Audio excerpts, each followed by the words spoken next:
नाम गुण गाई, कहूँ कहाँ लगी राम बड़ाई, नाम रस गई नाम गुण गाई, कहूँ कहाँ लगी राम बड़ाई, नाम रस गई नाम गुण गाई।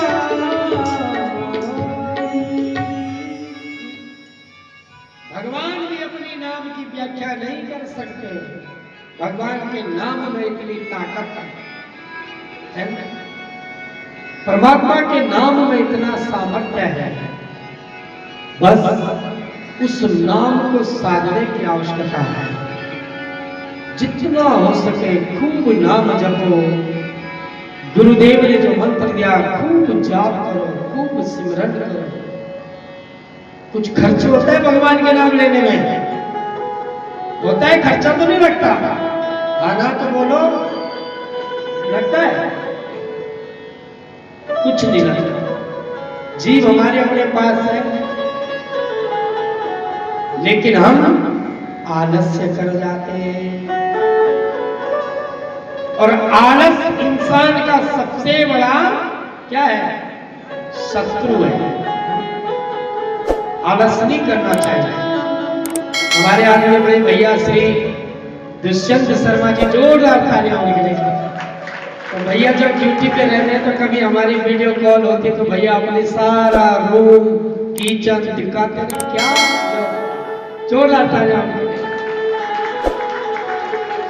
सारी बढ़िया सिस्टम, ऐसे नहीं कि झूठे बर्तनों से सिंक बनाओ, बहुत सुंदर। और देखो भागवत भगवान के प्रति कितनी आस्था है उनकी कि छुट्टी लेकर आए। जोरदार तालियां देखो। और जितनी हमारी जो समिति है, जो इस यज्ञ की समिति है, मैं सभी के नाम तो नहीं जानता, सबके लिए जोरदार तालियां सभी के। और जितने भक्त उपस्थित हैं यहाँ मंडली, सबके लिए जोरदार तालियां सबके लिए। आप शोभा है इस यज्ञ की। यहाँ कथा चलती रहती और आप उपस्थिति नहीं होते तो क्या फायदा? आप आ रहे हैं तो यह यज्ञ की शोभा है। और सबसे बड़ी शोभा तो सन्मुख विराजमान है आदरणीय बड़े भैया। जोरदार तालियां, जोरदार तालियां। तो बंधु, आज भगवान भी मन में मुस्कुराने लगे कि मेरा ही नाम और मुझे ही जाना दे रहे हैं। समय बढ़ता गया। ठाकुर जी 6 महीने के हो गए। कितने महीने के हुए? अब नंद बाबा के घर में वर्षों के बाद संतान हुई है, तो हर महीने कुछ न कुछ फंक्शन हो रहा है। 6 महीने में माँ यशोदा ने कीर्तन का आयोजन किया। अब कीर्तन का आयोजन किया तो कन्हैया का पालना घर के बाहर एक बैलगाड़ी का ढांचा होता है, वो है, इसके नीचे पालना रख दिया। घर के अंदर कीर्तन चलने लगा तो एक राक्षस उस गाड़ी को पलटाना चाह रहा है कन्हैया के ऊपर कि गाड़ी पलटाए और दबकर बच्चे की मृत्यु हो जाए। सुखदेव जी कहते राजन, नाम था राक्षस का सकटासुर। क्या नाम था? सकटासुर। सकट माने गाड़ी, गाड़ी में बैठने के कारण उसका नाम सकटासुर। छोटा बच्चा होता है ना, जब उसे सुलाया जाता है तो क्या करता है? अपने छोटे छोटे हाथों को भी हिलाता है और साथ में पांव भी चलाता है। क्या चलाता है? बट ठाकुर जी ने छोटे छोटे पांव चलाए और उस गाड़ी पर ऐसी लात मारी कि गाड़ी का भी पता नहीं चला, राक्षस का भी पता नहीं चला। और बाल कृष्ण भगवान ने एक और असुर मार दिया। बोले बाल कृष्ण भगवान की जय। आवाज हुई तो माताओं ने कीर्तन बंद किया। बाहर आते तो गाड़ी का पता। दर्शकों ने कह दिया, मैया इस बच्चे ने लात मारी गाड़ी पे, मां मारने के लिए राजी नहीं किया। छोटा सा बच्चा जो अभी न बोल पा रहा है, न चल पा रहा है, न करवट बदल पा रहा है, ये कैसे मार सकता? बंदों, धीरे धीरे समय बढ़ता गया। महादेव को जब इस बात की जानकारी हुई कि मेरे प्रभु ब्रज में जन्मे हैं, तो आज कैलाश पर्वत से एक ज्योतिषी का वेश बना करके नंद बाबा के द्वार पर आए हैं। और सारी लीलाओं के ऊपर इतने भजन हैं कि अगर भजन ही भजन गाए तो कथा कर सुनाए। भजन आता ना?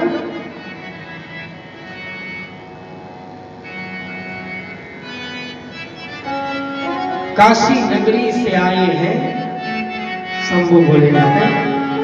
भोले के गौरा जी को साथ मेरे शंभु भोलेनाथ काशी नगरी से आए। काशी विश्वनाथ लेके गौरा जी को साथ।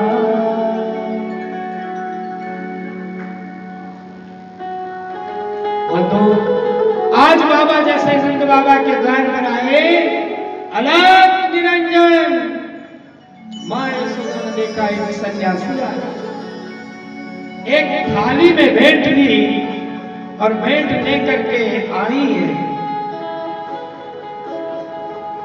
बाबा भिक्षा लीजिए, है ना?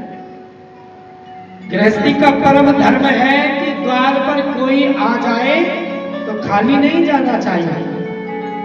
द्वार पर कोई भी आ जाए तो खाली नहीं जाना चाहिए। चाहे आप उसे कुछ पैसे दे लो, कुछ आटा चावल दे लो, कोई फल हो फल ही दे लो, लेकिन प्रयत्न ये करो कि गृहस्थों के घर से कोई खाली नहीं जाना चाहिए। बाबा ने कहा, भैया मुझे कोई भिक्षा नहीं चाहिए, सुना है कि आपके घर में लाला हुआ है, मुझे उसके दर्शन कराए। और भोलेनाथ का तो अद्भुत वेश, विभूति लगी हुई, सांप लपटे हुए हैं, कानों में बिच्छू के कुंडल टके हुए हैं।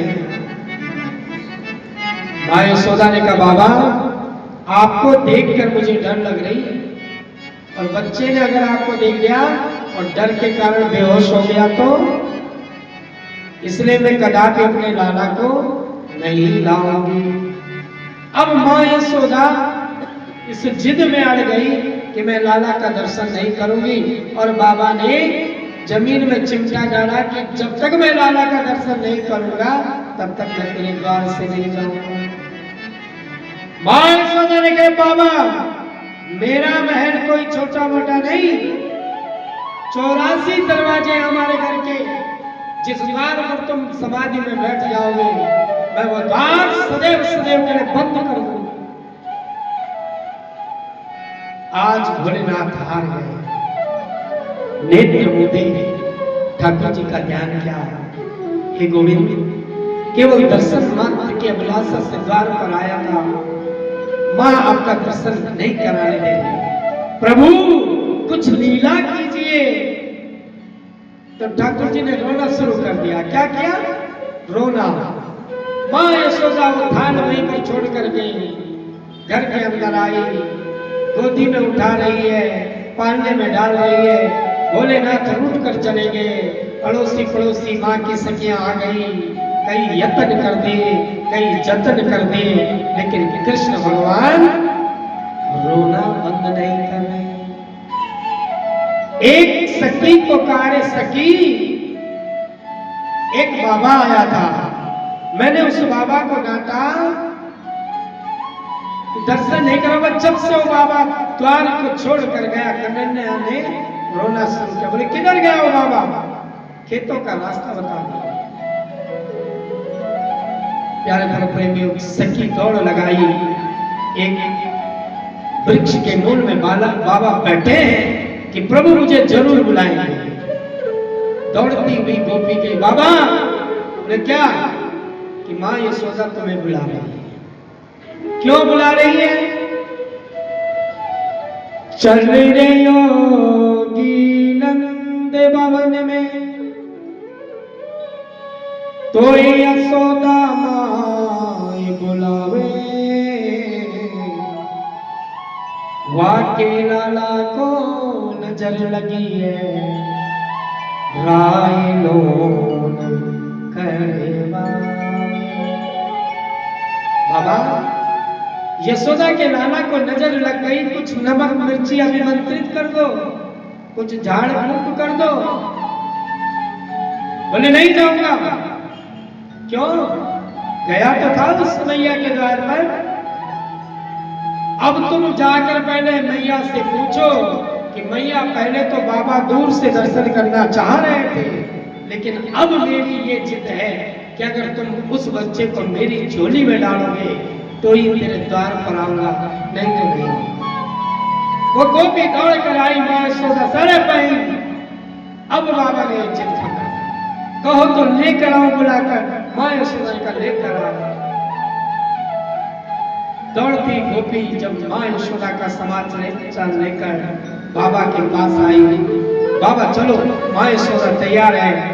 भोलेनाथ बिना नंद बाबा के द्वार पर आई, अलग जगाई, रोते हुए कन्हैया को लेकर मां यशोदा आई।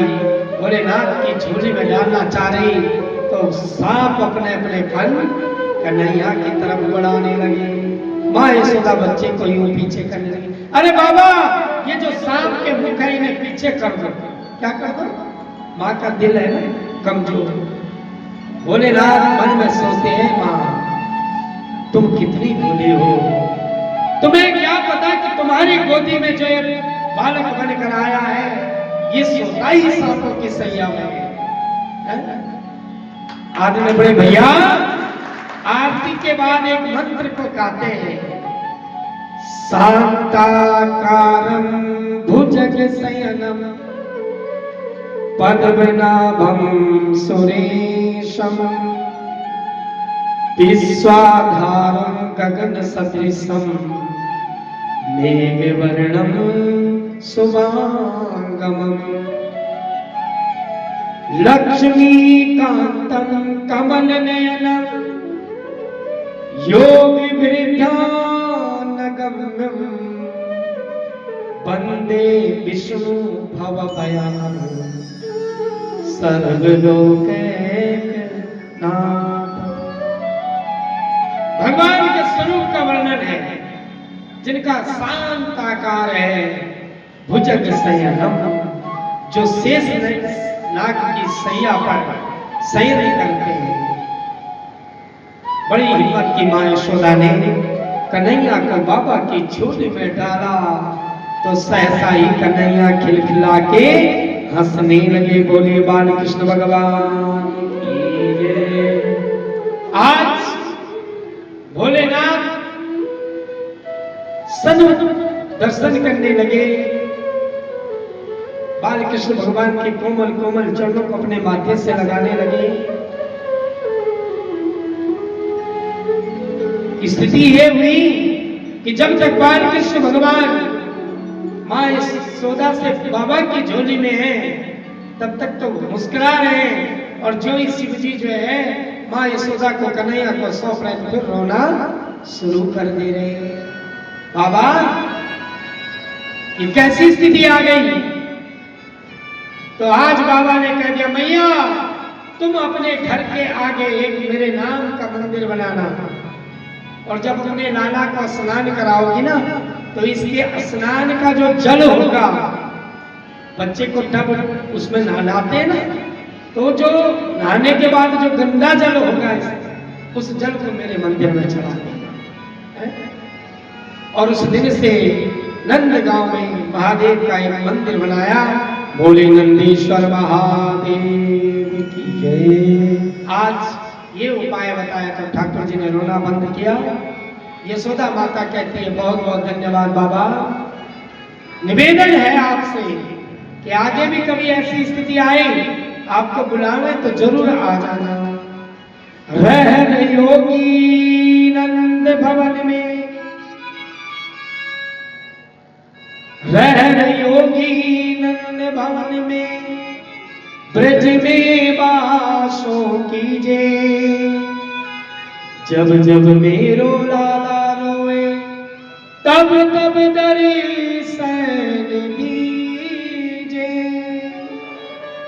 बाबा जरूर तब तब दर्शन देंगे। बंधु अद्भुत लीलाएं ठाकुर जी की चल रही है ब्रज में। मां यशोदा के घर में बहुत दास दासियां हैं, लेकिन ठाकुर जी का कोई भी कार्य अपने हाथों से करते हैं, अपने हाथों से।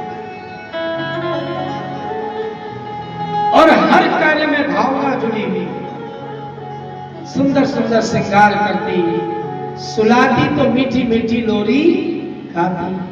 और आजकल बच्चों को सुलाना है तो लोरी नहीं, मोबाइल पकड़ाना है ना, फोन पकड़ाना। आज मां यशोदा जब कन्हैया को सुला रही है तो दिव्य शब्दों में एक लोरी गाई है एक कवि ने। एक दो लाइनें हम उस लोरियों का गुनगुनाएंगे। और क्या भाव है।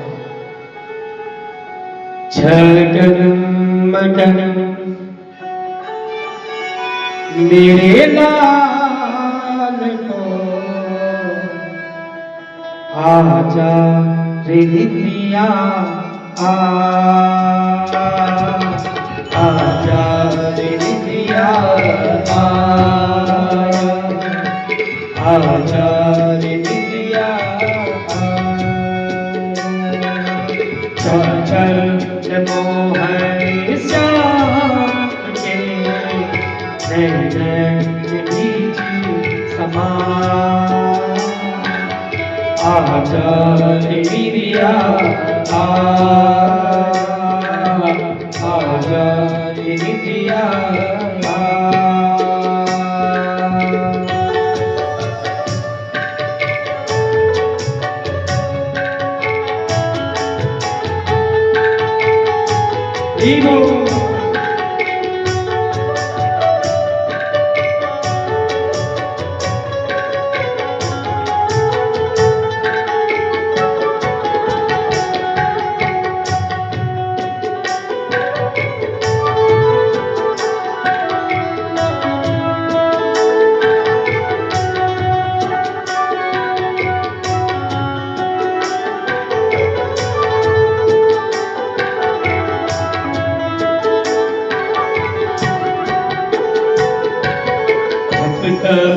पूजा पाठ तो इतना दियो सो जा कन्हैया लाज ले दिया बजावे सो जा कन्हैया लाज ले दिया बजावे। कैसे सुनाऊं लाल को, कैसे सुनाऊं लाल को, धीरे धीरे डोरी का आजा नितिया आजा नितिया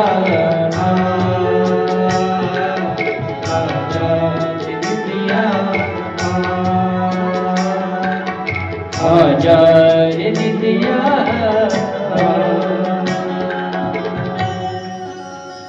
पूरा इसलिए नहीं गाएंगे कि कहीं आप हम सभी न सो जाए, इसलिए थोड़ा सा है ना।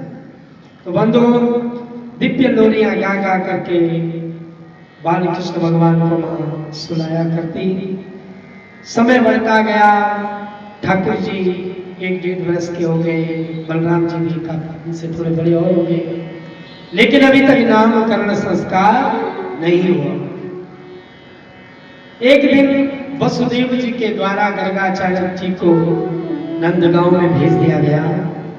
कहा बाबा आप जाइए नंदगांव में, हमारी धर्मपत्नी रोहिणी के घर में भी पुत्र है, यशोदा के घर में भी पुत्र है, लेकिन गर्गाचार्य जी को सतर्क किया कि नंद रानी और नंद बाबा को इस बात की जानकारी नहीं होनी चाहिए कि उनके घर में जो बच्चा पल रहा है वो हमारा है। वसुदेव जी की परम प्रेरणा से गर्गाचार्य जी ज्यों ही नंद गांव में आए, नंद बाबा ने बहुत आतिथ्य सत्कार किया। पूछा बाबा कैसे आना हुआ? गर्गाचार्य जी ने कहा बाबा कहीं पूजा, कहीं पाठ, कहीं विवाह, कहीं कथा, कहीं व्रत कथा, कहीं नामकरण। नंद बाबा ने कहा महाराज बहुत अच्छी बात याद दिलाई, हमारे घर में भी बच्चा है और उनके घर में भी बेटा है, लेकिन हम अभी तक नामकरण संस्कार नहीं करा पाए। गर्गाचार्य जी कहने लगे यदो नाम आचार्य ख्यातस्य भूयि सर्वदा सुतं मया संस्कृतं ते मन्यते देवकी सुतं सुतं मन्यते देवकी सुतं। बाबा कहीं मैंने आपके बेटे का नामकरण संस्कार करा दिया ना, तो कंस आपके पुत्र को देवकी का पुत्र न समझ पा जाए, है तो आप ही का बेटा, क्योंकि यदुनाम अहम आचार्य, मैं यदुवंशियों का पंडित जी हूं, मैं यदुवंशियों का आचार्य हूं। सारा संसार जानता है ख्यातस्य हुई सर्वता। और सबसे बड़ी विडंबना तो यह है बाबा कि आप कोई भी कार्य करवाते हैं बड़ी धूमधाम से कराते हैं। लाला का जन्म हुआ, पूतना आ गई, 6 महीने का उत्सव मना रहे थे, सकटासुर आ गया, नामकरण संस्कार कराने कोई और राक्षस आ जाए, मैं नहीं। केवल एक ही शर्त है कि अगर आपने सूक्ष्म विधि से, पड़ोसी को भी खबर नहीं लगनी चाहिए,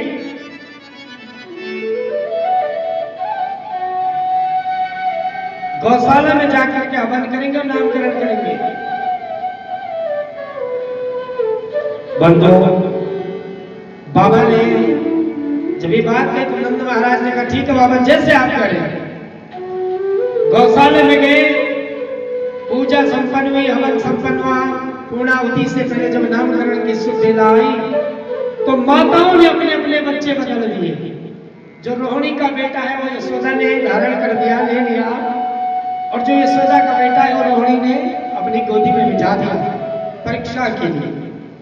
यशोदा माता ने कहा देखो बाबा मैं बड़ी हूं रोहिणी से, इसलिए पहले मेरे बेटे का नामकरण रखो। गर्गाचार्य जी समझ गए, दोनों ने चालाकी की और कहने लगे कि अयम ही रोहिणी पुत्रो रमयन् सुहृदो गुणे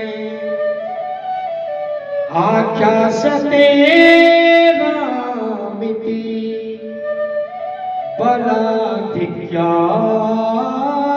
बलं विदु।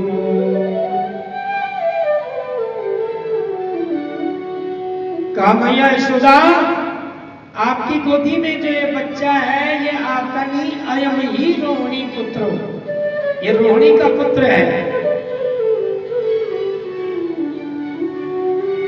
ये अपने मित्रों को आनंद देने वाला होगा, इसलिए इसका नाम राम, लेकिन इस बच्चे में आगे चलकर बहुत बल की अधिकता होगी, इसलिए इसका पूरा नाम बलराम होगा। बोले बलराम जी की प्यारे भक्तों में ज्यों ही रोहिणी की गोदी में बैठे बच्चे को देखा समझ गया ये तो पूर्ण ब्रह्म परमात्मा है। और कहने वाले थे कि मैया ये तो साक्षात बोलते ही भगवान ने आके दिखाई और कहा बाबा मुझे भगवान मत बना देना। कहीं माता ने आज ही घर के मंदिर में बिठा दिया तो दिक्कत हो जाएगी, फिर लीलाएं कैसे होंगी। साक्षात बोलते ही मुंह खुला का खुला रह गया और समाधि लग गई।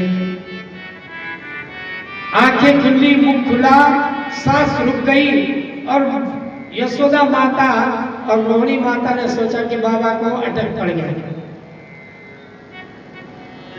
5-10 मिनट के बाद जब बाबा को हाथ से धक्का दिया, बाबा फिर अपनी चेतना में कहाँ खो गए थे। बोले नहीं नहीं, मैं इस बच्चे की मस्तिष्क रेखा पढ़ रहा था, तो रखिए ना, नाम रखिए, क्या नाम रखना है प्यारे प्रेमियों। तो आज गर्गाचार्य जी कहते हैं कि रोहिणी की गोदी में जो बेटा बैठा है, ये युग युग में इस धरा में आया है। ये कभी श्वेत रूप में आया है, कभी पीत वर्ण में आया है, लेकिन इस समय ये कृष्ण वर्ण में आया है। आसन वर्णास्त्रयो यास्य गृहतो युगं तनु शुक्लो रक्तस्तथा पीता इदानीं कृष्णता गता। प्यारे प्रेमियों, कहा कि जैसे जैसे ये बच्चा बढ़ेगा वैसे वैसे इसके नाम भी बढ़ते रहेंगे। बोलिए बालकृष्ण भगवान की जय, बोलिए सदगुरुदेव भगवान की जय। आज प्रातःकालीन पूजा में जब हम बैठे हुए थे तो अचानक मैं सोच ही रहा था कितना बड़ा यज्ञ योगीश्वर संत गुरु रामानंद महाराज जी, योगीश्वर गुरु संत श्री शिव शरण जी महाराज जी और महामंडलेश्वर श्री 1008 इंद्रजीत महाराज जी के परम आशीर्वाद से ये यज्ञ हो रहा है। तो योगीश्वर गुरु रामानंद जी के चरणों में कुछ 2 पंक्तियों के माध्यम से वो सुबह ही मैंने यहाँ बैठे हुए कुछ प्रयत्न किया और आज मैं बड़े भैया से आज्ञा चाहता हूँ कि कोई त्रुटि हो उन शब्दों में तो क्षमा चाहता हूँ, थोड़ा प्रयत्न और प्रयास है। तो आए श्री योगीश्वर गुरु संत रामानंद जी के चरणों में कुछ अपने टूटे फूटे शब्दों के द्वारा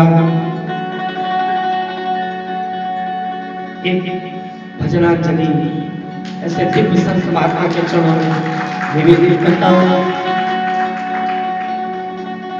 बोलिए संत योगेश्वर गुरु रामानंद महाराज की जय, बोलिए संत गुरु श्री शिव शरण महाराज की जय। पहले से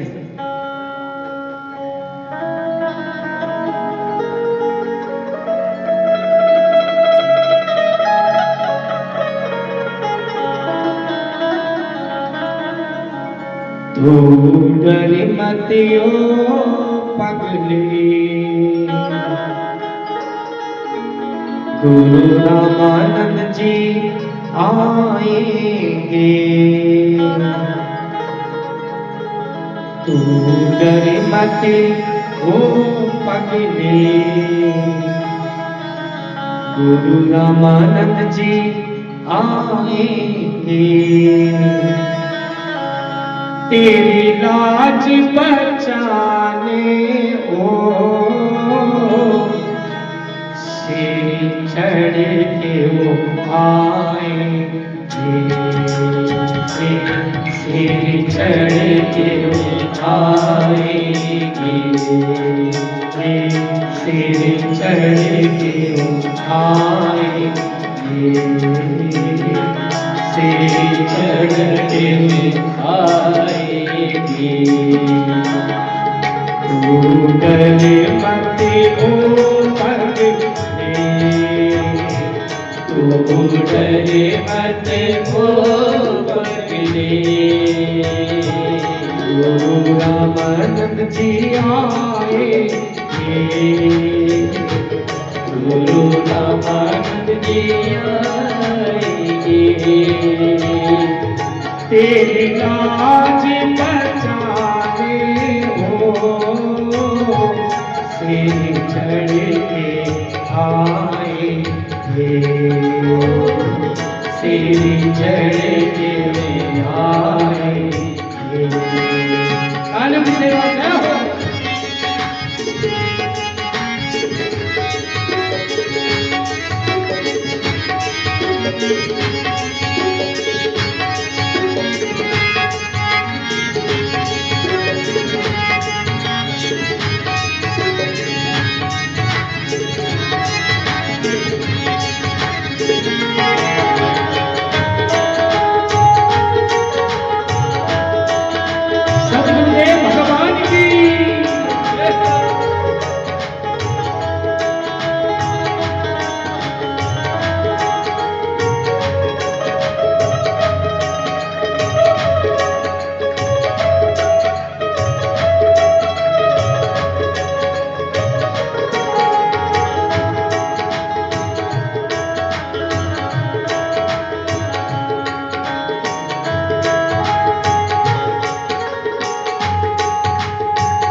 बस इन पे भरोसा कर, हर भक्त के साथी है। बस इन पे भरोसा कर, हर भक्त के साथी है। तेरी नैया पार समझ करिए तेरे साथी हैं। तेरी नैया पार समझ करिए तेरे माझी हैं। करिए तेरे माझी हैं। तू हार के इनको हार के इनको बुला, जीत दिलाए जीत दिलाए। तेरी लाज बचाने हो सिर चढ़ के आए,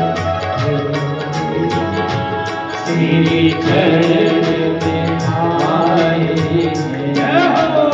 तारीफ सेवा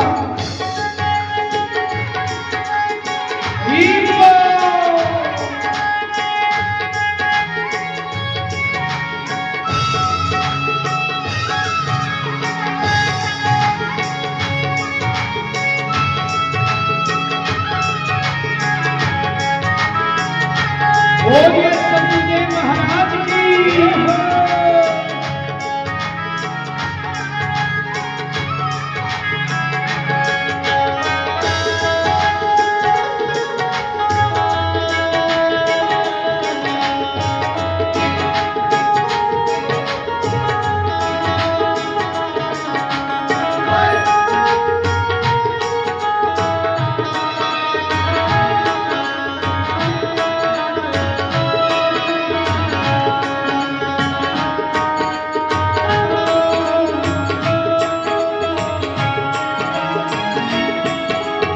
के हरि बादल को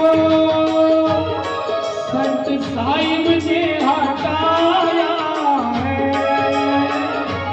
सबके हरि बादल को संत साहिब ने हटाया है। गुरुदेव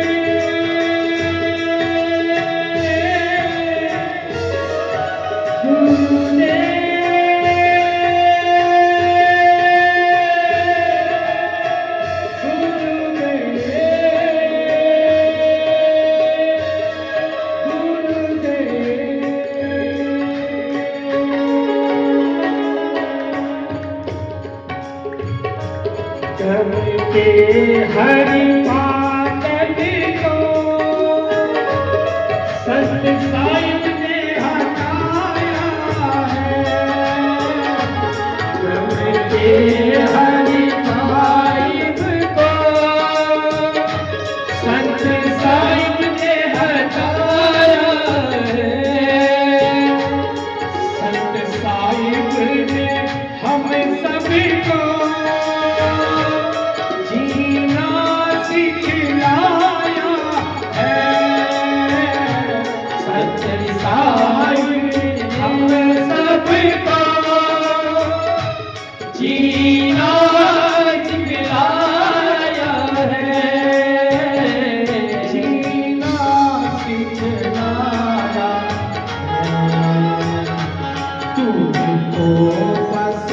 चलता जा, तू तो बस चलता जा,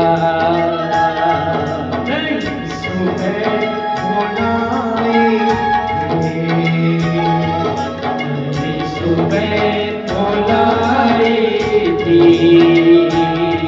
तेरी लाज बचाने वो शेर करके वो आए, शेर करके आए,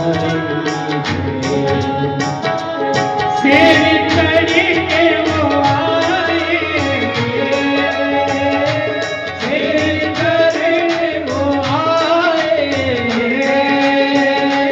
शेर करके वो आए, शेर करके वो आए, शेर करके वो आए, शेर करके वो आए, शेर करके वो आए, शेर करके वो आए। सतगुरुदेव आई नमः, सतगुरुदेव आई नमः, सतगुरुदेव आई नमः, सतगुरुदेव आई नमः, सतगुरुदेव आई नमः, सतगुरुदेव आई नमः, सतगुरुदेव आई नमः, सतगुरुदेव आई नमः, सतगुरुदेव आई नमः, सतगुरुदेव आई नमः, सतगुरुदेव आई नमः, सतगुरुदेव आई नमः, गुरुदेव आई नमः, सतगुरुदेव आई नमः, सतगुरुदेव आई नमः, सतगुरुदेव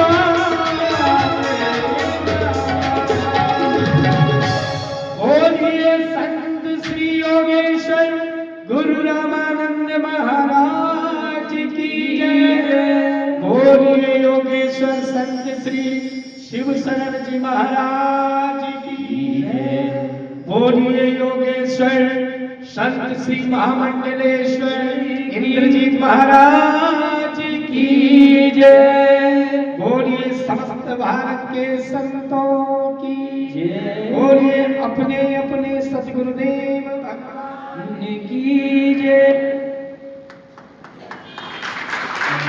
तो बंधुओं, उन्हीं गुरुदेवों का परम आशीर्वाद आप हम सब पर रहा कि आप हम सबको ऐसा सौभाग्य मिला कि उन्हीं की छत्र छाया में सुंदर बनी के राधा कृष्ण भगवान के इस पावन प्रांगण में आप हम सबको इस पावन यज्ञ का लाभ मिल रहा है। तो संत साहिब के सारे वंशजों को और उस परिवार के लिए जोरदार ताली कंजूसी। सुखदेव जी कहते राजा परीक्षित, धीरे धीरे समय बढ़ता गया और भगवान घुटनों के बल चलने लगे। कैसे चलने लगे? घुटनों। प्यारे प्रेमियों, जब बच्चा घुटनों के बल चलता है तो उसका जो है विशेष रूप से क्या रखना पड़ता है? ध्यान रखना पड़ता है।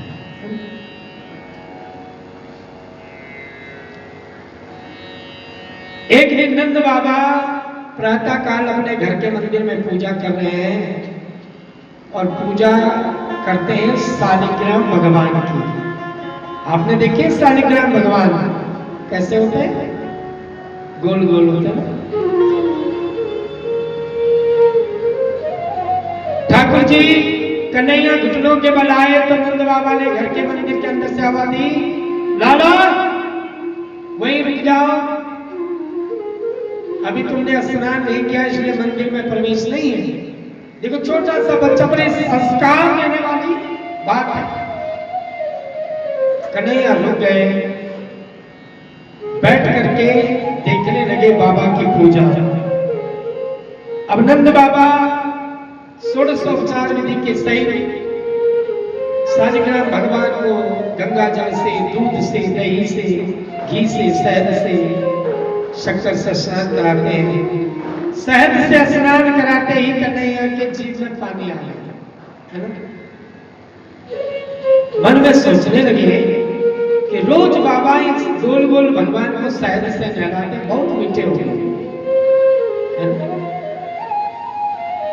बाबा ने अपनी पूजा संपन्न करी, नेत्र बंद किए, हाथ में माला ली और माला जपने लगे। माला जपने लगे कि कन्हैया ने तुरंत क्या किया, बाबा की तरफ देखा कि बाबा ने तो आंखें बंद की, इसलिए आगे बढ़े और बाबा के बगल में बैठ करके हाथ आगे बढ़ाया, नजर बाबा के मुंह पर है कि कहीं आंखें तो नहीं खोल रहे। देखते देखते झट से शालिग्राम उठाया, अपने मुंह में रख दिया। क्या रख दे? मुख में। चूसने लगे, जैसे टाफी इत्यादि चूसते हैं ना। आपने भी तो कल ली थी टाफी, है ना? अब ऐसे जब शालिग्राम भगवान को चूसने लगे, नंद बाबा की माला संपन्न हुई, समापन हुई, तो बंधुओं प्रणाम करना चाह, जय हो मेरे शालिग्राम भगवान। और शालिग्राम भगवान क्या थे? गाय थे। नंद बाबा को बड़ा आश्चर्य हुआ, अरे मैं शालिग्राम भगवान की सेवा करते करते बूढ़ा हो गया हूं, कभी जीवन में ऐसा नहीं हुआ कि भगवान गायब हो गया। आज कहां से? कन्हैया, ओ कन्हैया। अब कन्हैया हाँ कैसे बोले? इसने मुख बंद कर रखा, केवल इशारा करे। क्या बात है? बोले बेटा तूने मेरे भगवान जी ने के तो सिर हिला दिया। फूल चुके हुए थे वो उठाए, ढूंढने लगे, बहुत परेशान हो गए। कन्हैया की तरफ गौर लगाया तो एक गाल ऊंची उठी हुई थी, जिधर शालिग्राम थे। दूसरी गाल में एक तमाचा मारा कि शालिग्राम भगवान बाहर आ गए। बोले शालिग्राम भगवान की। कन्हैया रोने लगे, मां यशोदा दौड़ती आई, नंद बाबा ने डांट लगाया, अरे देवी इस उद्यमी को तुम सुबह सुबह क्यों भेज देती? इसलिए आज मेरे भगवान खा लेती। फिर स्नान कराया, क्षमा मांगी, ये भगवान ये बच्चा अबोध है, इसकी तरफ से मैं क्षमा मांगता हूं। बंधुओं ठाकुर जी की अद्भुत लीलाएं हैं। धीरे धीरे कन्हैया और बड़े हुए तो गोकुल में एक लीला करी, माखन चोरी लीला। कौन सी? माखन चोरी लीला। माखन चोरी लीला में अपने सहयोगी बनाए ग्वालवा, है ना? सबसे पहले चोरी कहां करी? अपने घर में, है ना? अपने घर में चोरी करी तो सामने अपने आप को दर्पण में देख लिया। अब दर्पण में अपने आप को देखकर सोचा कि ये कोई दूसरा है, बच्चा ही। अपना प्रतिबिंब देखा और सोचा ये दूसरा कोई है, तो कहने के लिए तू भी खा। तो दर्पण पे माखन, मैया से मन कहियो तू भी खा। लथपथ जब मुख भरा है कन्हैया का, मां आई, कन्हैया तुमने माखन चोरी की? बोले नहीं। तो फिर तुम्हारे मुंह में माखन कैसे लग गया? तो कन्हैया कहने लगे, मां मेरे जो मित्र है ना वो मुझसे बहुत प्यार भावना करते हैं, ग्वाल बाल सब पैर पड़े हैं, बरबस मुख लपटायो, सुन मैया मोरी मैं नहीं माखन खायो।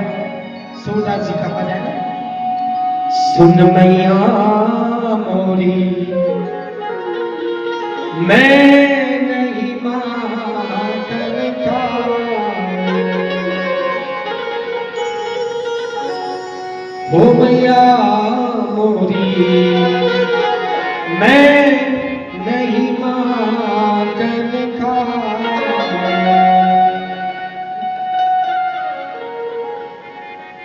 ग्वाल बाल सभी बैरी पड़े हैं, ग्वाल बाल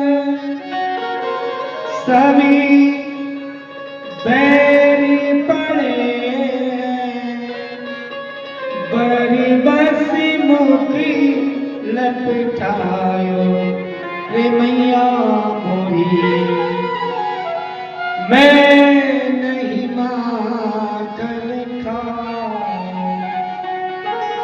बोल चाल में इतने चतुर है कि मां हार गई और कन्हैया को अपने हृदय से लगाया।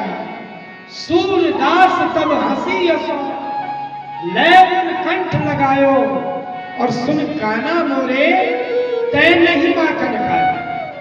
अरे कन्हैया तूने माखन नहीं कहा, अब चुप हो जा।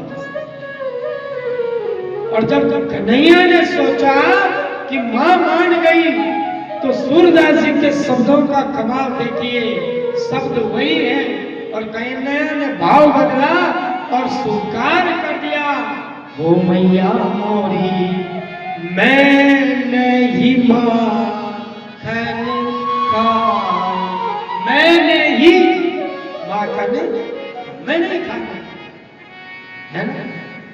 तो बंधु अपने घर से माखन चोरी शुरू की, फिर अन्यत्र लोगों के गोपियों के घर से भी माखन चुराने लगे। रोज शिकायतें आती, रोज। एक दिन गोपियां आई हैं उलाहना लेकर के, कहा महारानी यशोदा तुम्हारे कन्हैया ने हमारा जीना हराम कर दिया।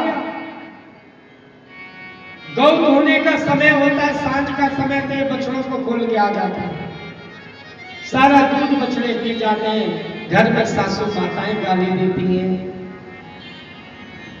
जमुना तट पर पानी भरने के लिए जाते हैं, पीछे से आता है हमारी मटकियों पर पत्थर मारता है, तोड़ देता है। वहां पे भी हमें सासू मां की डांट खानी पड़ती है। मोरी दीदी मटकिया हो मैया तेरे लाला हो।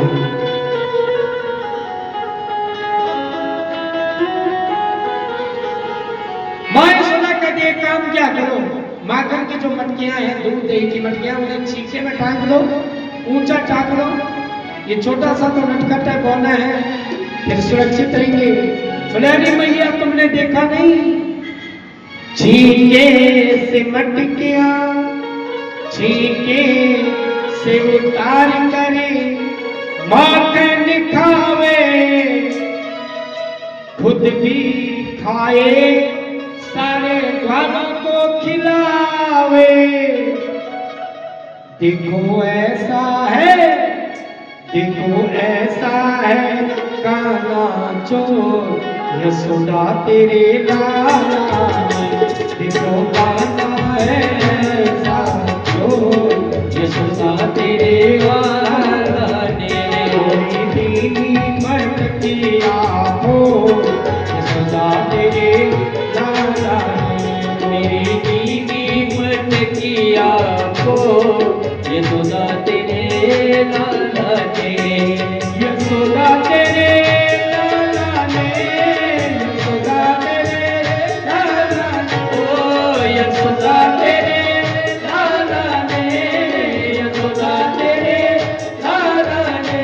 कोई दीदी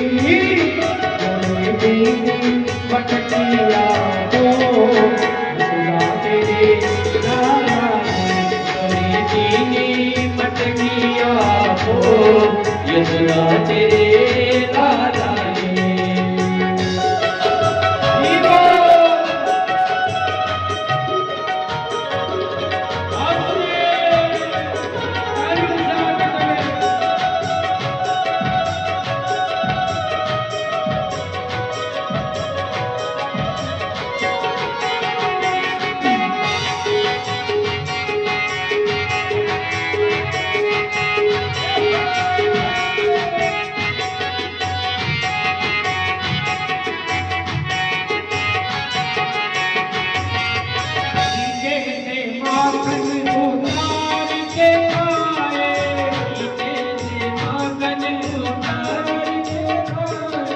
खुद भी खाए सारे ग्वालों को खिलाए, खुद भी खाए सारे ग्वालों को खिलाए। खाना है देखो, खाना है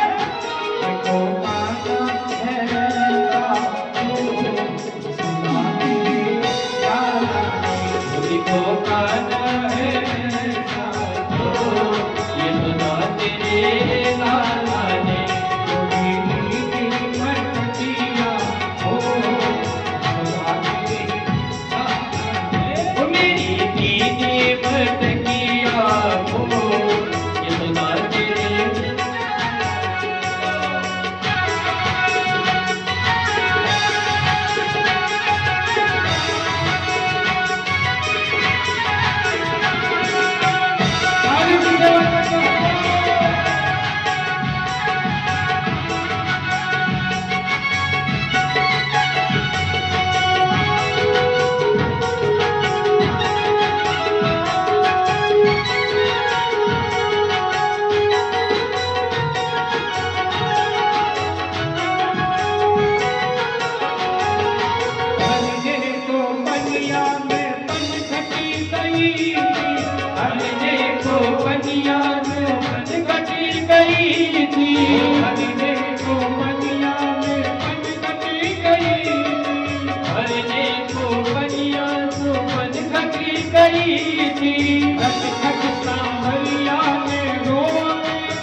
यशोदा तेरे लाला ने गोरी नीली मटकिया हो यशोदा तेरे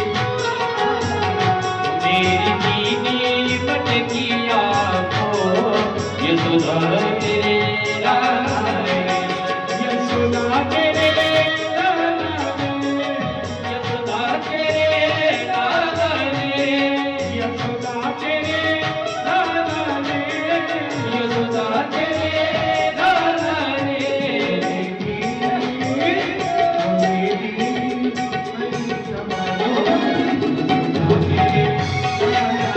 तेरी दीदी मटकिया हो यशोदा तेरे लाला यशोदा तेरे लाला ने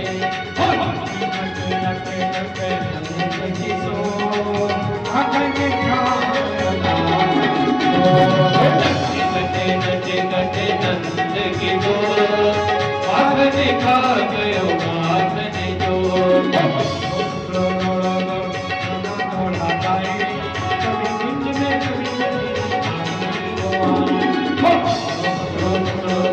खाना दौड़ा जाए कभी कुछ में कभी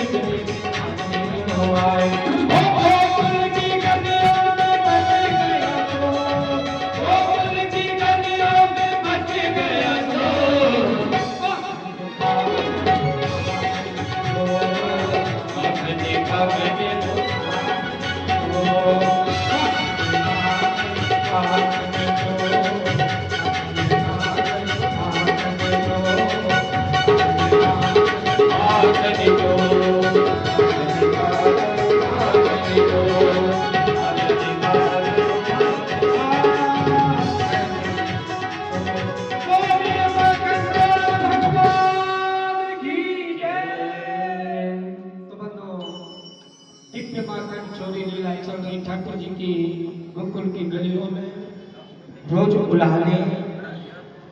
एक दिन मां यशोदा ने कहा कि इस कन्हैया को एक दिन रंगे हाथों पकड़कर लेकर आ जाओ।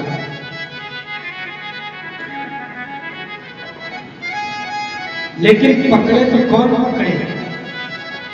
एक दिन के बाद एक गोपी ने विचार किया कि आज भले सारे घर के काम रह जाए, लेकिन मैंने नंद के लाला को रंगे हाथ पकड़ूंगी। पहले पुराने जमाने में घर क्या होते थे, अंधेरे होते थे, माने बड़ी बड़ी खिड़कियां नहीं होती थी, चौखट भी छोटी छोटी हुआ करती थी।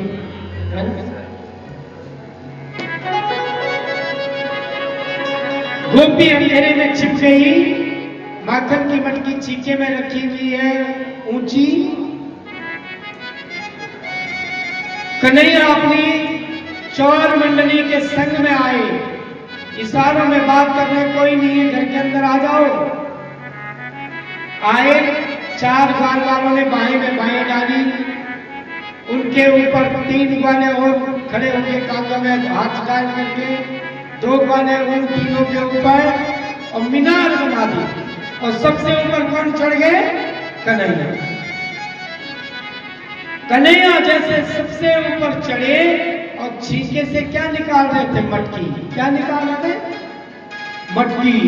अंधेरे में छुपी गोपी ने कहा अच्छा, और ये बोलना था कि जो नीचे वाले थे वो तो दौड़ लगाई, वो जब दौड़े तो उनके ऊपर वाले भी गिर गए, वो भी दौड़ गए, 2 ऊपर थे वो भी दौड़ गए। कन्हैया छीके में लटक गए पकड़ कर।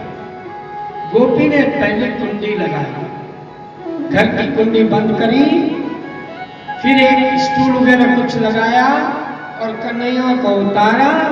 बोले आज चल तेरी माँ के पास। तेरी मैया कहती थी ना कि आज मैंने तुझे रंगे हाथ पकड़ा है। कन्हैया माफी मांगने लगा। अरे गोपी माफ कर दो, फिर कल से नहीं आऊंगा तुम्हारे घर, आज माफ कर दो। बोले माफ नहीं, कोई माफ नहीं।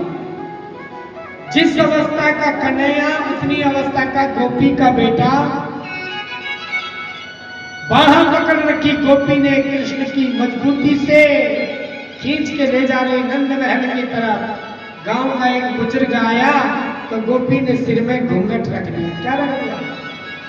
एक तो पल्लू रखना हुआ ब्रिज में, बड़ा घूंघट निकाला। कन्हैया ने कहा मौका तो था भागने का।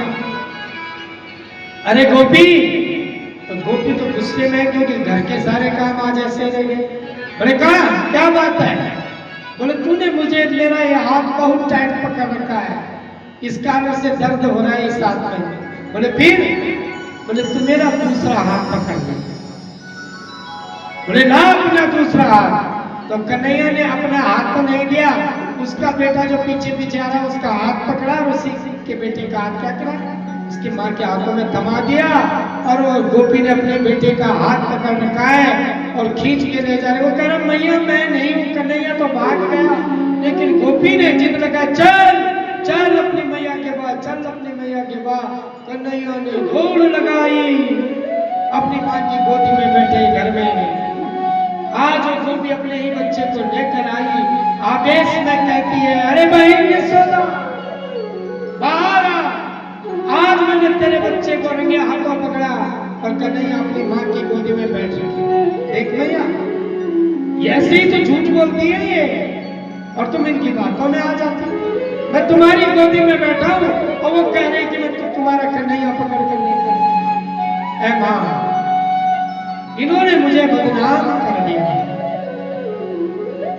इन्होंने चोर चोर कह करके मेरा नाम बिगाड़ दिया है। अब कारण ये होगा मैया कि अभी तो मैं छोटा हूं, कोई बात नहीं, मैं युवा हूंगा तो फिर कोई भी अपनी बेटी का ब्याह मेरे संग में नहीं कराएगा, क्योंकि हर किसी के पास ये बात रहेगी वो तो चोर है। अरे माँ, इनके घर वाले होंगे चोर, इनके पति होंगे चोर, इनके रिश्तेदार होंगे चोर। और कह रहे इनको पतियारो करे मैं 10 करिए सा, चोर नाम मेरो धरो मेरो होने न देगी ब्याह। ये मेरा ब्याह नहीं होने देंगी। मैं डांटो इसे, आज ये गलत शिकायत लेकर आई है। और यशोदा माता जैसे ही बाहर आई, अरे बहन घूंघट तो हटा, कन्हैया है कि कोई और जैसे ही गोपी ने पल्लू हटाया तो अपने बच्चे को ही पास में पाया। और कन्हैया अपनी माँ के पीछे छिपकर गोपी को अंगूठा दिखा रहा है, हाथ उल्टा करके कह रहे तुम हार गई हो। प्यारे प्रेमियों, अद्भुत लीलाएं ठाकुर जी की हैं, जितनी गाई जाए उतनी कम है। एक दिन ठाकुर जी यमुना के पावन पुलिन तट पर आए। यमुना जी मूर्तिमान अवस्था में आई। गोविंद, मेरे पास कुछ ऐसा नैवेद्य नहीं कि मैं तुम्हें कुछ दे सकूं। ठाकुर जी ने यमुना की मिट्टी को ही मिठाई समझ करके भोग लगा दिया। अरे देवी, तुम क्यों मन छोटा कर रही हो? ये लीला जैसे ही ठाकुर जी ने की, बलराम ने घर जाकर शिकायत लगा दी, भैया इसके कन्हैया ने मिट्टी खाई। माँ यशोदा ने कहा, कन्हैया ठीक कह रहे तुम्हारे बड़े भाई, ठीक कह रहे तुम्हारे मित्र, बड़े झूठ कह रहे हैं। ए माँ, मैंने मेरी मिट्टी नहीं खाई। और कहने लगे, सुखदेव जी कह रहे हैं, ना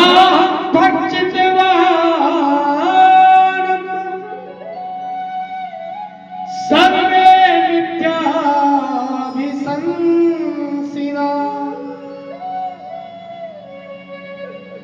यदि सत्य गिरस्तर्हि समक्षम पश्य मे मुखे। ओ मैया, वैसे तो मैंने माटी नहीं खाई, और इनकी बातों का अगर सच लग रहा है तो मैं तुम्हारे सामने खड़ा हूँ। मेरा मुख खोल कर देख लो, मसूड़ों में, दांतों के बीच में, जॉइंट में कहीं तो मिट्टी के कण लगे। सुखदेव जी कहते हैं, माँ यशोदा ने एक कान ठाकुर का पकड़ा है, एक हाथ में छड़ी है। नंद भवन के द्वार पर माँ यशोदा ने बाल कृष्ण को कह दिया, खोल मुंह खोल। डांट पकड़ा के जैसे ही कृष्ण का मुख खुलवाया तो मिट्टी तो नहीं दिखी, चराचर ब्रह्मांड का दर्शन माँ के कन्हैया के मुख में कर दिया। बोलिए विराट भगवान की जय। सारे लोग सब चराचर जगत माँ यशोदा कांपने लगी, शरीर से पसीना छूटने लगा। अरे ये साधारण बालक नहीं, ये तो साक्षात नारायण है। और जो ही माँ यशोदा के मन में भगवान का भाव बढ़ा, ऐश्वर्य भाव जागा कि कन्हैया ने माया को आदेश दिया। माँ ने क्या देखा, कृष्ण के मुख में वो बात भी माँ यशोदा भूल गई। बोलिए बालकृष्ण भगवान की जय। जय श्री राधे, जय जय श्री राधे। अनेक राक्षसों का ठाकुर जी ने ब्रज में उद्धार किया। तृणावर्त भवंडर के रूप में आया था, उसका उद्धार करा। एक दिन माँ यशोदा 4 बजे उठी। कितने बजे उठी? 4 बजे से पहले उठ गई। प्रातः काल उठने का प्रयत्न करना चाहिए। जल्दी उठोगे तो पूरा दिन प्रसन्न रहता है इंसान, पूरे दिन। आज माँ यशोदा 4 बजे उठ करके दधि मंथन करने लगी कि कन्हैया भी उठ गए। मैया से कहा, माँ भूख लगी है, माखन दो। माँ ने कहा, देख अभी तो मैंने दही मिलाना शुरू करी थी, तनिक इंतजार कर। खुले में बंधो अभी चाहिए। भगवान ने जिद कर दी। सामने घर के अंदर से चंद्रमा दिख रही है। छोटे बच्चे को दिखा दे, देखो चंद्रा मामा है। क्या मामा है? कन्हैया को देखो क्या है, वो क्या है? बोले चंद्रा मामा। चंद्रा मामा? हाँ। अब कन्हैया ने माखन की जिद छोड़ी और खिलौना मांगने। चंद्र खिलौना नहीं बोले भैया, चंद्र खिलौना, मुझे चंद्रमा चाहिए। पानी की ही एक प्रात में चंद्रमा के प्रतिबिंब का दर्शन कराया, फिर कुछ नहीं पाया। भैया झूठ बोलती है। मां कृष्ण के मन बहलाने के लिए बातें कर रही है। देख कन्हैया, मैंने तेरे लिए एक बहू ढूंढी है। अब कन्हैया बड़े चाव से कहते, मां कौन सी बहू?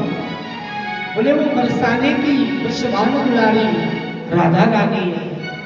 अब राधा रानी का नाम लिया कि कन्हैया जिद करने लगे, देख मैया राधिका गौरी से विरज की चोरी से मैया करा दे मेरे प्यार। बहुत सुंदर भजन है, आप सभी लोगों ने सुना होगा, लेकिन समय की कमी होती हुई कहने लगे मां बहू घर में आ जाएगी तो चंदन की चौकी बनाएंगे। चंदन की चौकी में मैं तुझको मां बिठलाऊं, चंदन की चौकी में मैं तुझको मैं बिठलाऊं, अपनी राधा से मां चरण तेरे दबवाऊं, अपनी राधा से मां वो चरण तेरे दबवाऊं, भोजन में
अचानक मां कन्हैया को बातें बहलाती गई, स्तनपान कराने लगी।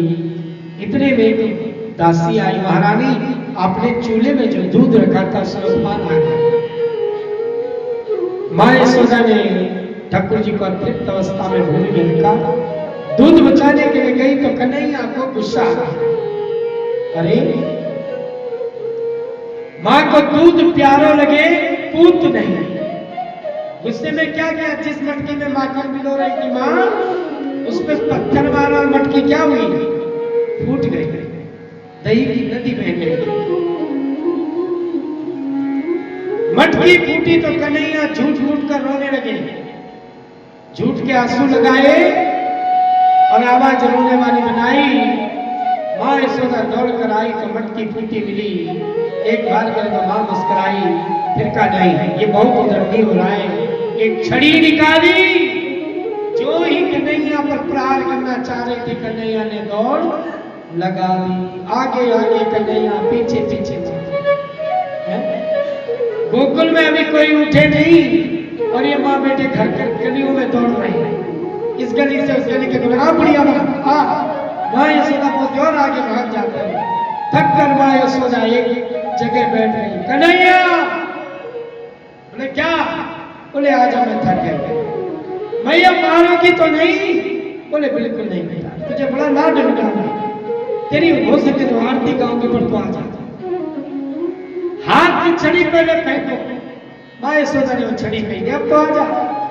जैसे कन्हैया आए पकड़ कर लेकर ये बोले आज तुझे घर में जाके बता, जिस उखल से तो माखन बंदरों में लुटाता है ना, उसी उखल में तुझे बांधूंगी। और यशोदा जी जब कृष्ण को बांधने लगे तो एक अद्भुत लीला होने लगी कि एक रस्सी दासी से मंगाई, उखल से घुमाकर कृष्ण को बांधना चाहती है, रस्सी 2 उंगल छोटी पड़ गई। दासी से दूसरी रस्सी मंगाई, पहली रस्सी से दूसरी रस्सी जोड़ी, फिर बांधना चाहती 2 उंगल छोटी पड़ गई। घर की सारी रस्सियां जुड़ गई परस्पर, लेकिन फिर भी 2 उंगल छोटी पड़ रही है। आज परीक्षित जी कहते हैं गुरुदेव ऐसा क्यों हो रहा है, तो सुखदेव जी कहते हैं कि एक ऐश्वर्य शक्ति और एक माधुर्य शक्ति है, दोनों में विवाद हो रहा है। एक कहते हैं ऐश्वर्य शक्ति के ईश्वर है, इनके आदि अंत नहीं होते, मैं इनको नहीं बांधने दूंगी। माधुर्य शक्ति कहती है कि ये चाहे ईश्वर है लेकिन यहाँ पुत्र बनकर आए हैं, मैं इन्हें बांध के रखूंगी। तो ऐश्वर्य शक्ति और माधुर्य शक्ति में विवाद हो रहा है, इसलिए दो रस्सी छोटी पड़ रही है। सुखदेव जी कहने लगी स्वमातु स्विन्निगात्राय विस्रस्तक वरास्रजा दृष्ट्वा परिश्रमं कृष्णं कृपया स्वबंधने।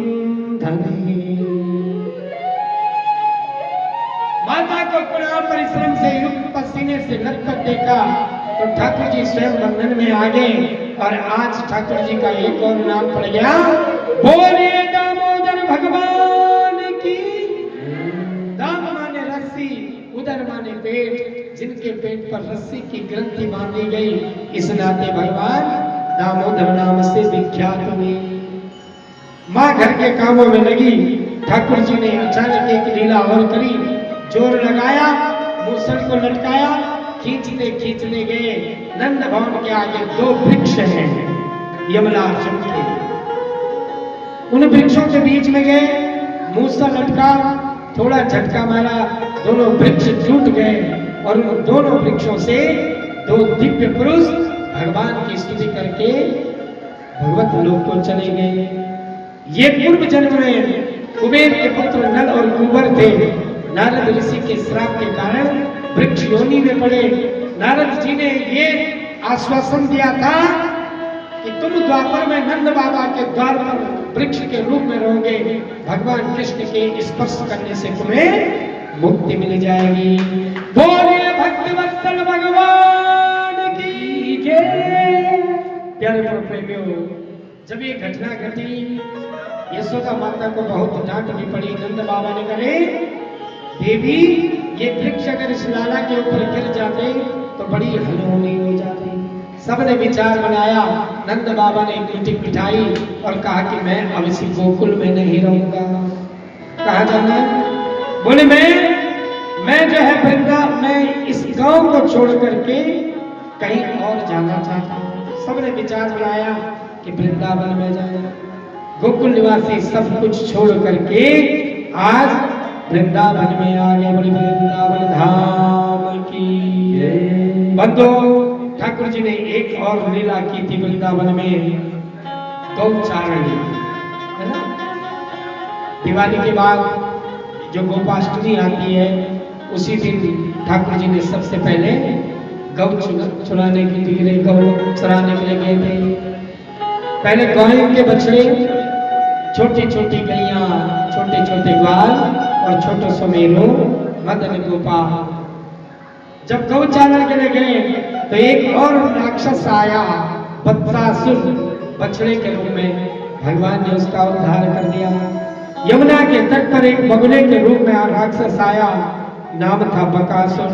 भगवान ने उसका उद्धार किया। एक असगर के रूप में राक्षस आया, नाम था अगासुर। भगवान ने उसका भी उद्धार कर दिया। बंधु, जितने भी राक्षस भेज रहे हैं कंस, उन सबका वध कर रहे हैं। एक और लीला ठाकुर जी ने वृंदावन में की थी, नाग को नथना, कालिया नाग का मर्दन किया। भगवान ने उस कालिया नाग का मर्दन किया, उसके फनों में तांडव नृत्य किया और रमण द्वीप में भेज दिया। बोली कालिया मर्दन भगवान की जय। ठाकुर जी वृंदावन में जब बांसुरी बजाते हैं, है दिव्य बांसुरी, और बांसुरी के ऊपर इतने भजन हैं कि ठाकुर जी के बांसुरी के ऊपर बहुत संत महात्माओं ने, भक्तों ने अपने अपने भाव व्यक्त किए।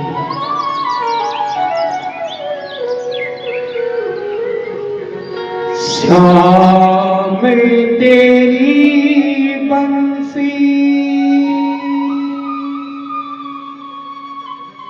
पुकारे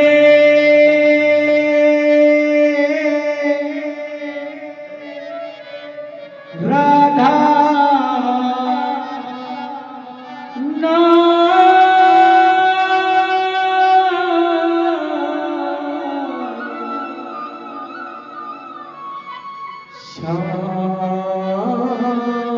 तेरी बंसी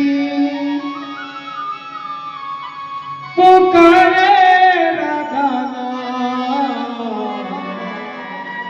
लोग करे मीरा तो ही बदना लोग करे मीरा कोई बदना सावरे की बंसी सावरे की बंसी तो बजने से सावरे की बंसी को बजने से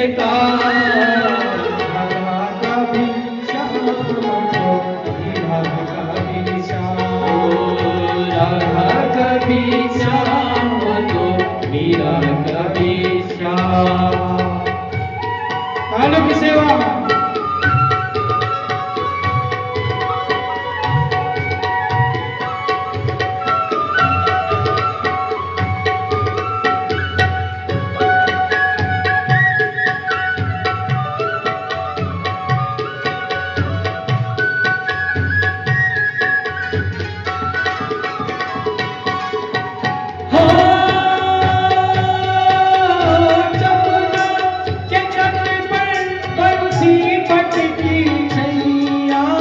किसका नहीं है गाँव कृष्ण कन्हैया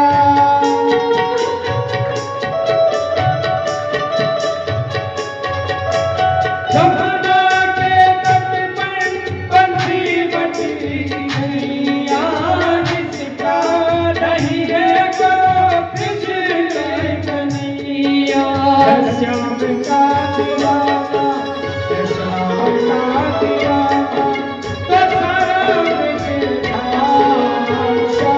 का दीवाना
राधा कभी श्याम तो मेरा कभी श्याम, राधा कभी श्याम तो राधा कभी श्याम तो मेरा और ये मंत्री वाले श्याम की जय। ठाकुर जी दिव्य मंत्री का नाद किया, गोपियों को रासलीला का आश्वासन दिया। बंदो, भगवान कृष्ण जब बांसुरी बजाते थे तो सूखी लकड़ियां गीली होने लगती थी, सूखी लकड़ियां गीली होने लगती थी, और जो गौ माता है वो मूर्तिमान बन जाती थी। गाय माताओं ने घास का ग्रास मुख में दबा रखा। ठाकुर जी की बंसुरी बजती, कान खड़े कर देते, हिलना डुलना बंद कर देते। और राघव जी के लिए जोरदार तालियां, इन्होंने इस बांसुरी से इस कथा में चार चांद।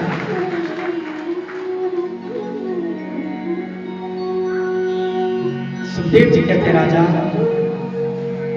जो चेतनता है जिन गौओं में, उनमें जड़ता आ जाती है, और जो सूखी लकड़ियां जड़ हैं वो गीली होने पर उनमें चेतनता आ जाती है, उनमें प्राणों का संचार होने लगता है।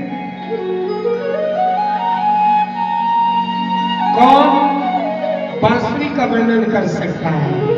कथा के बीच में एक दिन आप सभी को ये बात कही गई थी कि ठाकुर जी को बांसुरी इसलिए प्यारी है कि बांसुरी खोखली होती है, और ये शरीर भी एक बांसुरी है, लेकिन काम, क्रोध, लोभ, मोह, मद, अभिमान, मत्सर, इन दुर्गुणों से जब हम अपने आप को खोखला बनाएंगे, तब जाकर श्याम हमारी भक्ति को स्वीकार करेंगे। जब बांसुरी की तरह हमारी मधुर बोल होंगे, तब श्याम हमारी प्रार्थना को सुनेंगे। हमारा परम दायित्व है कि हम रोज श्याम को याद करें, रोज संत साहब को याद करें, रोज सतगुरुदेव भगवान को याद करें, रोज अपने बड़ों को याद करें, रोज अपने इष्टों को याद करें, तब जाकर हम दया करेंगे। बंदो, एक दिन ठाकुर जी ने मां यशोदा को कुछ पूजा की तैयारी करते देखा। मां, कुछ पूजा है आज घर में। मैया ने कहा, हम इंद्र महाराज की पूजा करते हैं। किसकी पूजा करते हैं? इंद्र महाराज की। प्यारे प्रेमियों, ठाकुर जी ने कहा, मैया एक काम करो, हमें गिरिराज जी की पूजा करनी चाहिए। किसकी पूजा? गोवर्धन जी की। जो लोग वृंदावन गए होंगे, गिरिराज जी की परिक्रमा की होगी, 7 कोस की परिक्रमा है, 21 किलोमीटर की। कितनी? 21 किलोमीटर। पूर्णवासी रात्रि में कई बार हमें भी सौभाग्य मिला, जब श्रीधाम वृंदावन में मैं भागवत जी के अध्ययन के लिए गुरु महाराज जी के चरणों में रहता था। जब जब समय मिलता था तो पूर्णवासी रात्रि में हाथ में माला पकड़ लो, कई संत महात्मा ब्राह्मण साधक, वाह कितना आनंद आता था। रात की 10 बजे यात्रा शुरू करो और सुबह ब्रह्म मुहूर्त में पूरी होती थी 4-5 बजे। इतना आनंद है वृंदावन में, इतना आनंद है, अद्भुत आनंद है। निवेदन है आप सबसे, जो लोग वृंदावन नहीं गए हो, एक बार जरूर जाना। और अगर आप जा करके राधा नाम में न खो जाओ तो कहना, कितना आनंद है श्री राधा।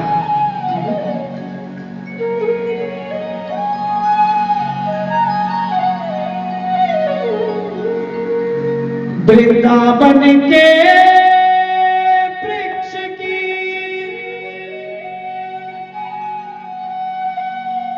महिमा जाने ना कोई, डाल डाल हर बात पे राधे राधे हो।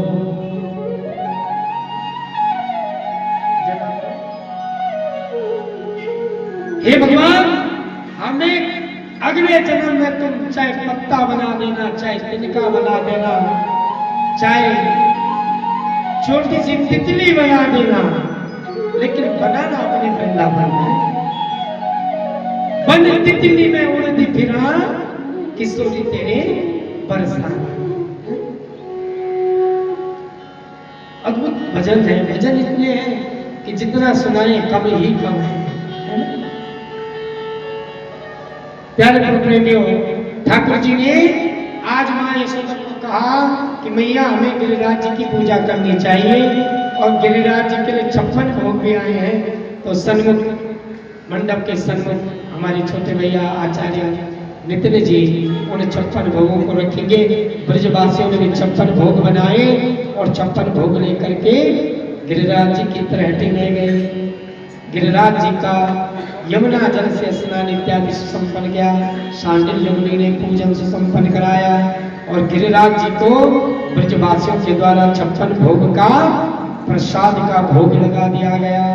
ओम नाभ्यासीदंतरिक्षगो शीर्षोद्योः समवर्ततः कल्याणं भवोर्दिशः श्रोत्रं तथा लोकान् अकल्पयन् अन्नपूर्णे सदा पूर्णे शंकरा प्राणभिन्नवे ज्ञान वैराग्य नित्यानंद शांति च पार्वती ब्रह्मार्पणं ब्रह्महवि ब्रह्माग्नो ब्रह्मणाहुतं ब्रह्मण्येव तेन गन्तव्यं ब्रह्म कर्म समाधिना। ओम प्राणाय स्वाहा, ओम ध्यानाय स्वाहा, ओम समानाय स्वाहा, ओम उदानाय स्वाहा। भागवत नैवेद्यं निवेदयामि मध्ये पानीयाचमनं जलं समर्पयामि। बोले गिरिराज महाराज की, बोले अन्नपूर्णा मैया की।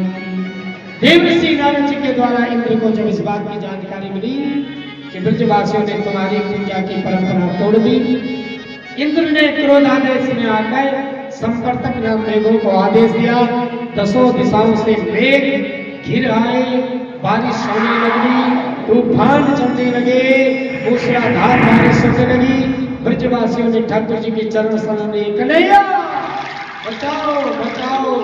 7 वर्ष के कन्हैया ने समस्त ब्रजवासियों की रक्षा आज अपने बाएं हाथ की कनिष्ठिका उंगली में 7 कोस के गिरिराज जी को धारण कर ली। बोलिए गिरिराज धरणवान की जय। प्यारे बच्चों, एक दिन नहीं, 2 दिन नहीं, 7 वर्ष के कन्हैया ने 7 दिन 7 रात गिरिराज जी को धारण करके ब्रजवासियों की रक्षा करी। बंधो, रक्षा करनी पड़े। ब्रजवासी ने कह दिया कि अरे कन्हैया, इतना बल तुम्हारे अंदर कहां से आया? तो कन्हैया ने कहा कि मैंने जो चोरी का माखन खाया है।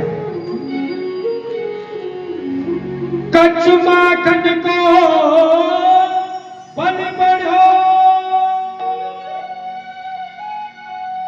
कच्छ गोपिन करी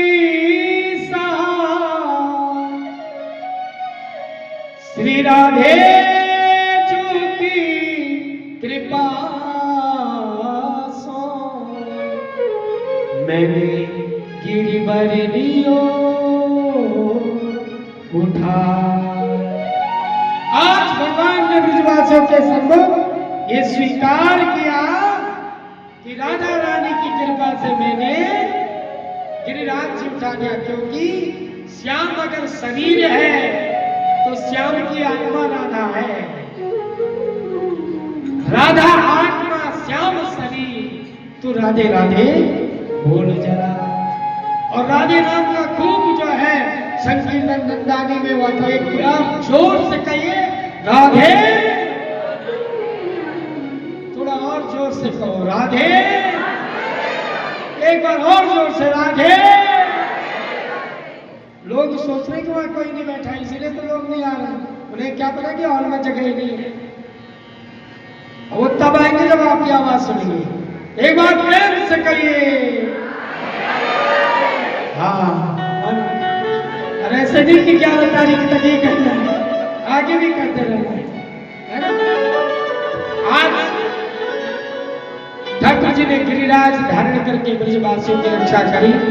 कथा विराम से पूर्व हम भी ठाकुर जी से प्रार्थना करते कि हे कन्हैया, जैसे आपने गिरिराज धारण करके ब्रजवासियों की रक्षा करी, ऐसे ही हम सबकी भी रक्षा करना है। ब्रज के नंदलाला हे गोविंद, हमारी रक्षा करना।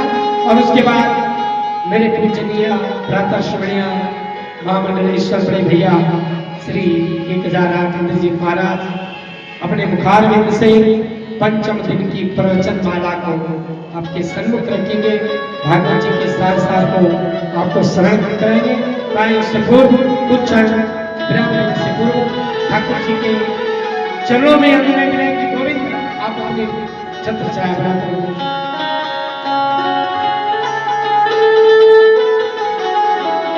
तालियों की सेवा करते हैं।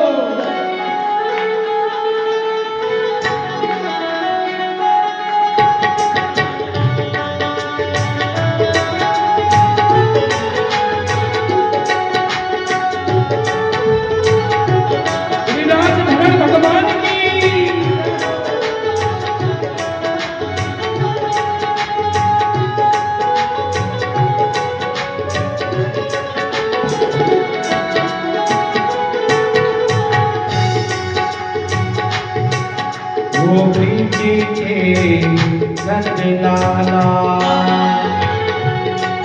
श्री राधा जी के सावरिया, ब्रज के नंदलाला वो राधा जी के सावरिया।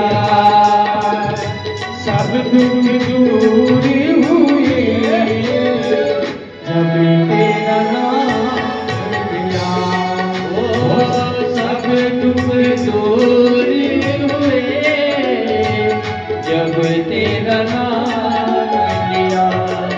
वो के नंदलाला बाजू में कंजूसी नहीं।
का भला प्यारा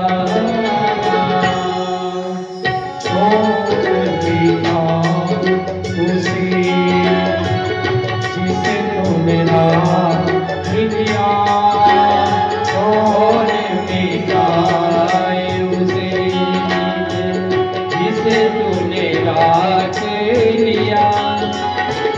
सभी दुख दूर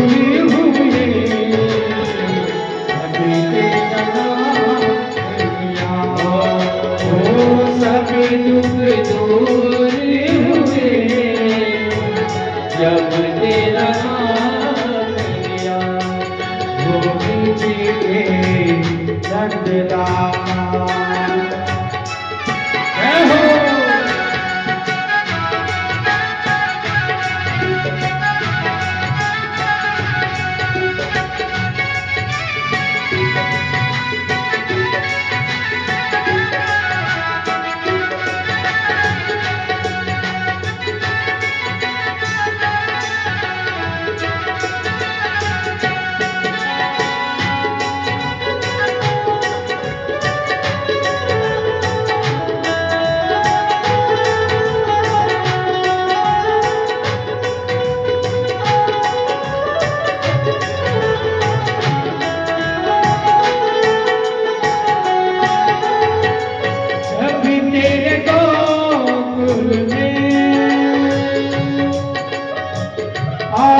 विपदा भारी,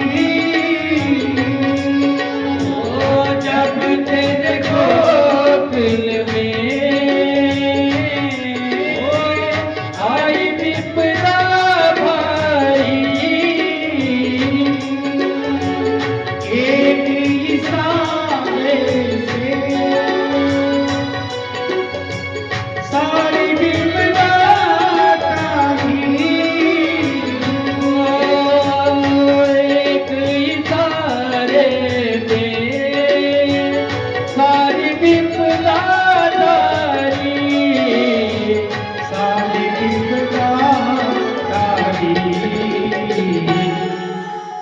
उठ गया गोवर्धन जिसे तूने उठा लिया, उठ गया गोवर्धन जिसे तूने उठा लिया, सभी दुख दूर हुए,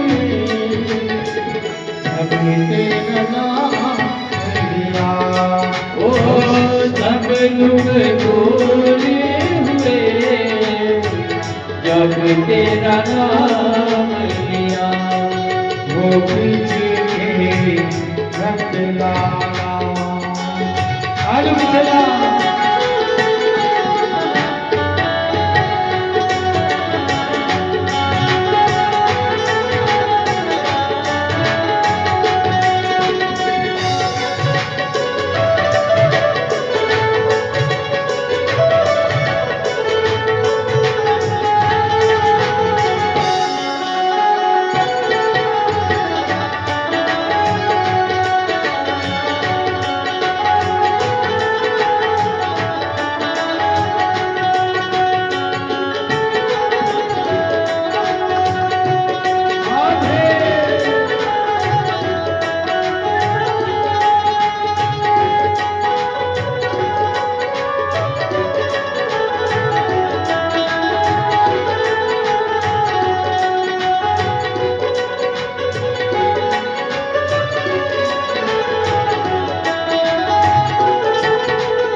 प्यार, सभी दुख दूर हुए जब तेरा नाम लिया, सभी दुख दूर हुए जब तेरा नाम लिया, सभी दुख दूर हुए जब तेरा नाम लिया।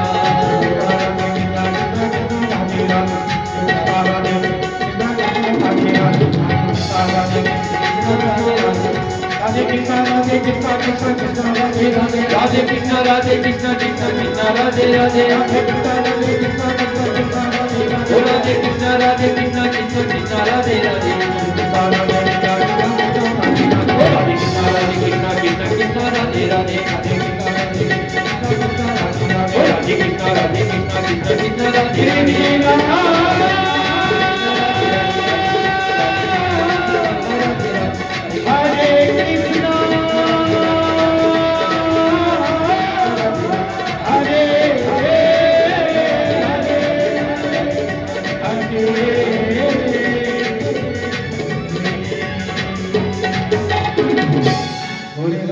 भगवान की जय, बोले भागवत भगवान की जय, बोले संत साहिब भगवान की, बोले आज के आनंद की जय। तो समय की सीमा बताती है कि आज की कथा को यहीं पे विश्राम दिया जाएगा। कल कथा का कौन सा दिन है? पांचवा, छठा था। और छठे दिन में कथा होती है विशेषकर ठाकुर जी के ब्याह की। किसकी कथा होती है? तो कल ठाकुर जी का विवाह रुक्मणी माता के संग में सुसंपन्न होगा। तो सभी लोग बड़े भाव से सज धज करके और भगवान के पावन विवाह के मंगल उत्सव में सादर आमंत्रित हैं। और कल हम सभी लोग नाच कर झूम कर ठाकुर जी के ब्याह में अपनी उपस्थिति दर्ज करेंगे। और शादी में एक गाना अक्सर बजता है ना, सुना है ना आपने? कौन सा गाना बजता है? एक बड़ा फेमस गाना बजता है जब बैंड बाजे वाले आते हैं। कौन सा? हाँ, तो आज मेरे यार की शादी होती है, लेकिन कल हम कहेंगे, आज हम कहेंगे कि कल को हमारे श्याम की शादी है। हो रुक्मणी के संग कल को मेरे घनश्याम की शादी है, कल को मेरे श्याम की शादी है, कल को मेरे श्याम की शादी है। कल आज शादी कल है। अभी से आप थक जाओगे और अभी हमें आज में बड़े भैया के भी प्रवचन सुनने हैं। तो मैं अपनी वाणी को विराम देते हुए आप सभी भक्तजनों की मंगल कामना संत साहब के चरणों में, भागवत भगवान के चरणों में प्रेषित करता हूँ कि ठाकुर जी और संत साहब हम सभी पर अपनी अनुकंपा बना करके ऐसे हम सभी को सत्संग का लाभ, भक्ति का लाभ मिले और संत साहब का आशीर्वाद सदैव सदैव आप हम सभी पर बना रहे। हम सभी लोग जीवन के पथ पर ऐसे भक्ति मार्ग का अनुसरण करते हुए अपने मानव जन्म को सफल बनाते जाएं और प्रभु का आशीर्वाद हमें इस जीवन के पथ पर पग पग पर संत साहब का आशीर्वाद मिलता रहे। तो इन्हीं शब्दों के साथ मैं अपनी वाणी को विराम देते हुए आप सभी को जय श्री राधे, जय श्री कृष्णा। ओम शांति, ओम शांति, ओम शांति।